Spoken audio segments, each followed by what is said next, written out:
This week, on Saturday, December 5th, the East Brunswick Museum held opening ceremonies for the second annual Antique Toy Festival. The event was very well attended and featured various performing groups. The toy exhibit will be open till January 17th on Saturdays and Sundays from 1:30 to 5 p.m.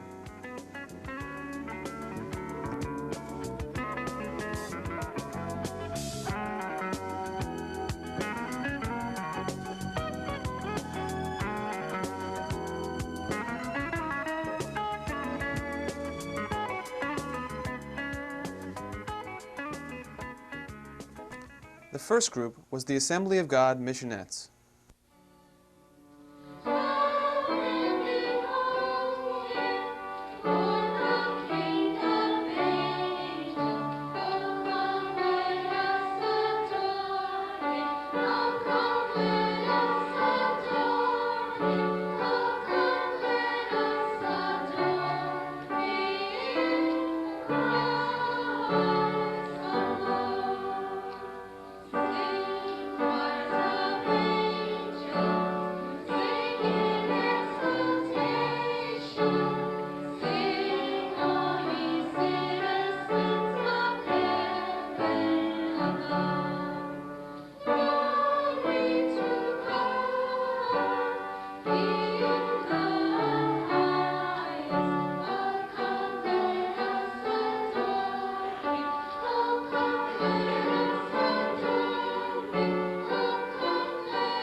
Next was a harp and string trio, Gail Wilson and Friends.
The Old Bridge Baptist Church Junior Choir sang some Christmas carols.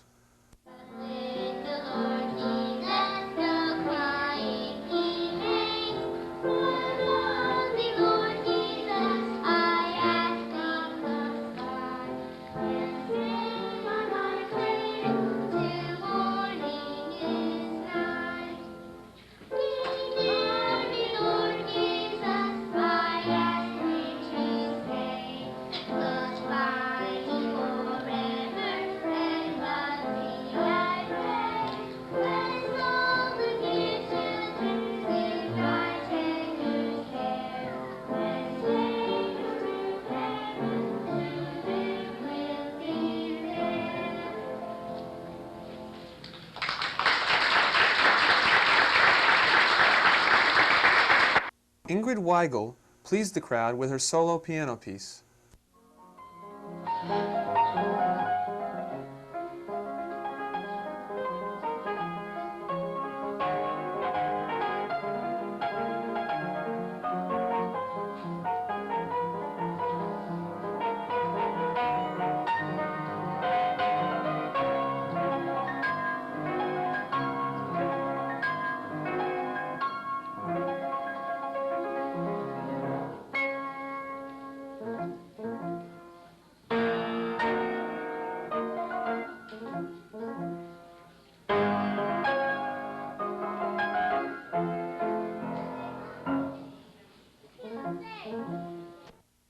Finally, the East Brunswick High School Junior Choir with director Diane Nelson performed more Christmas music.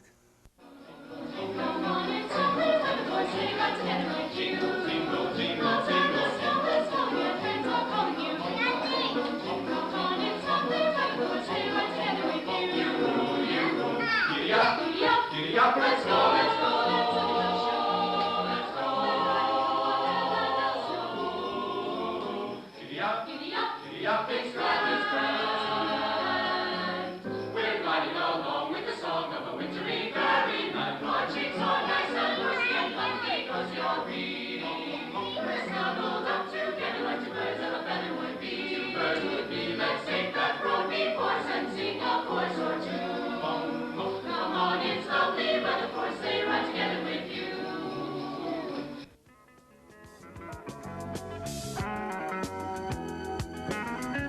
Remember, the toys will be on display at the museum, 16 Maple Street, in the Village of Old Bridge Historic District, through January 17th.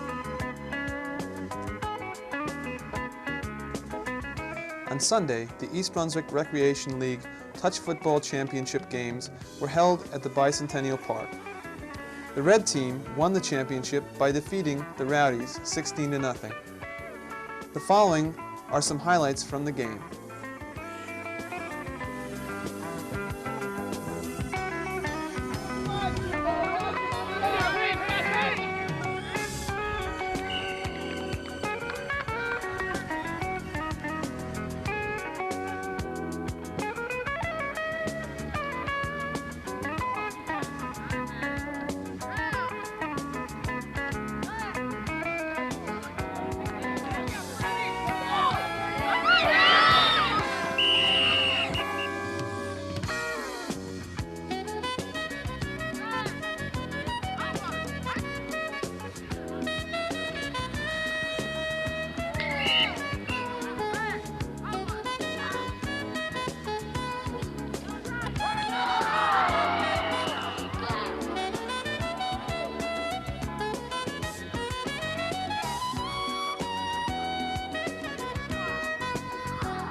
At this week's Township Council meeting, Town Planner Carl Hintz gave a presentation on changing the M3 Heavy Industrial Zone to an M2 or Light Industrial Zone.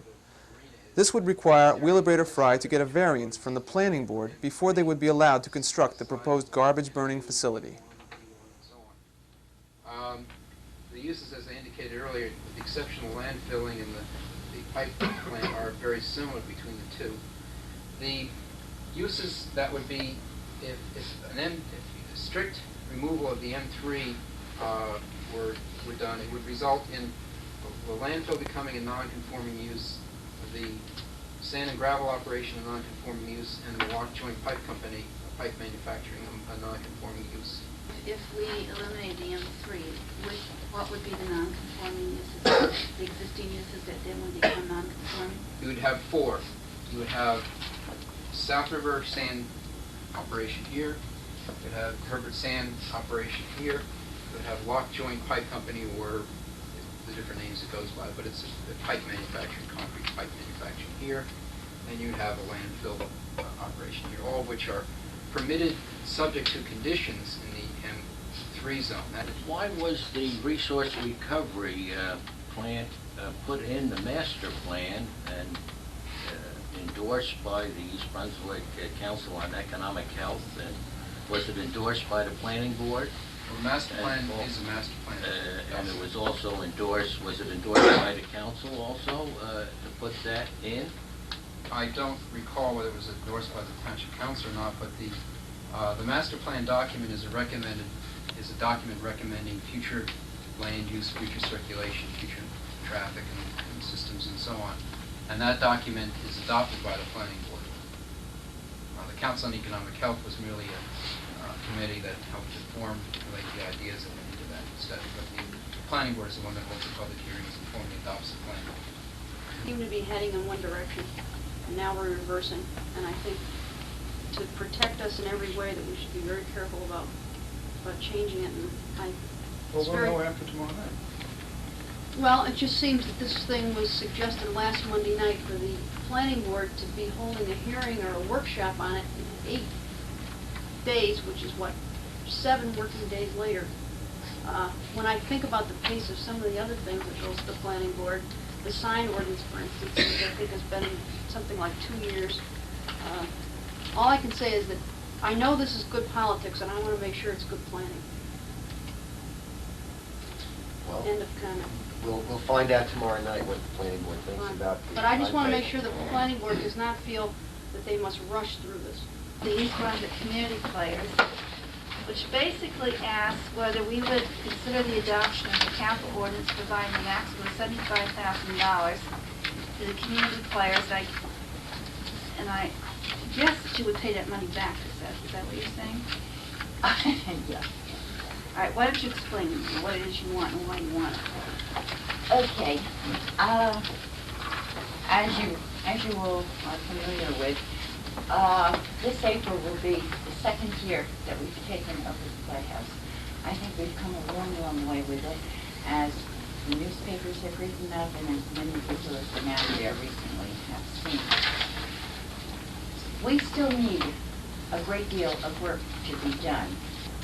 We would really like to finish it. The grounds are such that on a rainy night, they backstroke into the back door, literally. And this takes a great deal of money. We now have our permanent seating, which we have put in. We did all the cement work, and our permanent seats are in, and it's really looking very super. But we do have to put in bathrooms, and we do want to move the small building back and finish grading and do all the other things. And the executive board feels that if there is a possibility of borrowing the money and paying it back, I think you did get a copy of our budget. Yes. Okay? We did have a good year last year. We're hoping to have an even better year this year. We can afford to pay it back. The council also considered the acquisition of the DeVoe Library by the East Brunswick Museum Corporation. And it's the intent of the museum to run these all sort of as a neighborhood reading room, that type of thing? Yes, as a village kind of library, small town library. But in addition to develop the archival function for the museum, utilizing the as a locus for that, combining books for reading and pleasure and educational purposes with the development of a library or an archive on the history of the township of East Brunswick, maps, books, manuscripts, private papers. Is the museum going into the library business? No, it's not the intention of the museum. So what do you mean? Would it be open to the public? Yeah, I guess. It would continue to be, it is the residents of the Old Bridge Village would like to continue to have a small library in their village where they can go and obtain books for the purposes of reading. And they would like to continue to vote on a small scale as it is now, into the future. So they would buy new books and there would be someone there to. Yes. That's what the folks down there. On a volunteer basis. It is. It is, but more significantly, it would be, it would allow the Museum Corporation to develop the archival function.